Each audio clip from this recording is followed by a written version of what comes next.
যুক্তরাষ্ট্রের president Donald ট্রাম্পের হেল whole মন্তব্য ঘিরে তীব্র প্রতিক্রিয়া জানিয়েছে ভারত। জন্মসূত্রে নাগরিকত্ব ইস্যুতে দেওয়া এক মন্তব্য শেয়ার করার পর ভারতীয় পররাষ্ট্র মন্ত্রণালয় এটিকে অজ্ঞতাপূর্ণ ও রুচিহীন বলে অভিহিত করেছে। বিষয়টি সামনে আসে মার্কিন রক্ষণশীল ভাষ্যকার মাইকেল স্যাভেজের একটি রেডিও অনুষ্ঠানের বক্তব্য থেকে।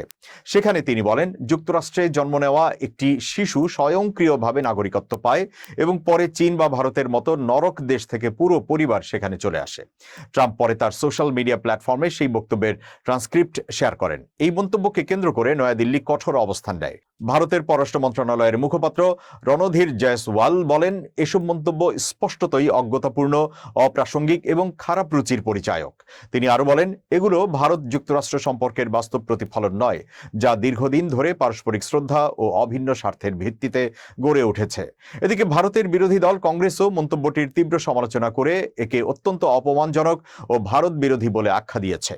দলটির প্রধানমন্ত্রী নরেন্দ্র মোদীকে বিষয়টি যুক্তরাষ্ট্রের প্রেসিডেন্টের কাছে তুলে ধরে প্রতিবাদ জানানোর আহ্বান জানিয়েছে।